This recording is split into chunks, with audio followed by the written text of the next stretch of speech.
Thank you, Mr. Chairman, and thank you for appearing for us, Mr. Slavitt.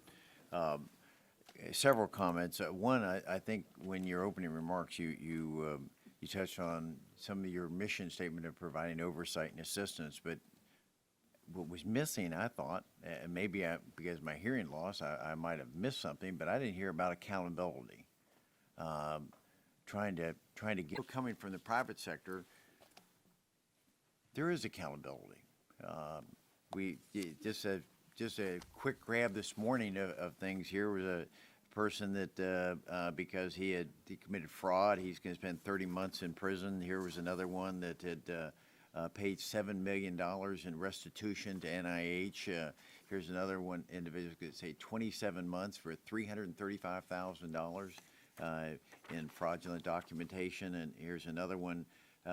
Person is going to spend 364 days in a county jail for $31,900 in inappropriate expenditures. So what I'm wondering about here a little bit is just what are we doing?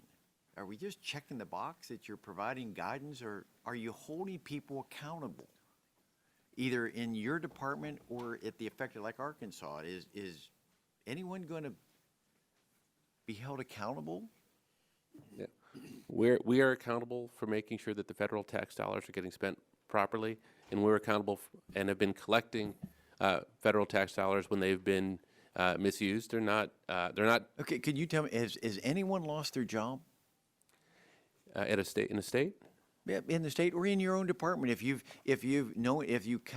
given inappropriate advice.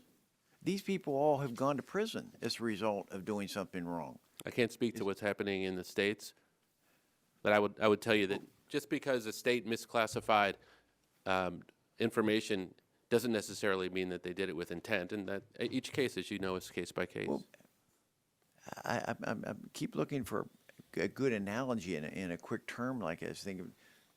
You seem to be like a policeman or a state trooper along the road trying to keep people in guide and keep them under control, but when they speed, they're ticketed, they're fined. I'm just wondering what you're doing for accountability for that. If they abuse it, then they should be paying for it.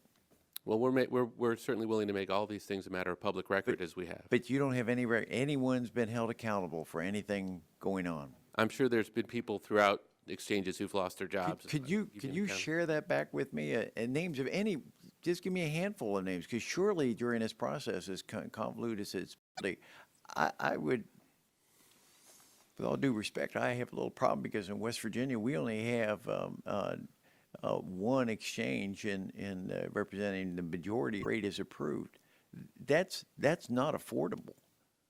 What should be done? What can we do in West Virginia? Almost a 20% hike in premiums. Yeah. Yes, I believe West Virginia has seen uninsured rate move from 17.6% down to 8.3%. I think we're no, that's not the question. My question is about affordability. That's part of the title here of this bill is the Affordable Care Act, but under the entitlement, they can't afford it. Sure, I'll be happy to get back with you specifics around the state of West Virginia. What I can tell you is for the majority of the residents, they still have opportunities to get covered for less than $100 a month. No doubt we take affordability seriously and a lot of work to do there, and I'm happy to visit with you about the state specifically. I'd love to hear it, and I just want to, I'm going to close again, which is I want accountability. That's what we've started with. Who is going to be responsible for what's happening out here? All in federal government, but maybe just in yours right now is over this Affordable Care Act. Who's being held accountable? I look forward to talking to you. Okay. Thank you. Yield back. Mr. McKinley.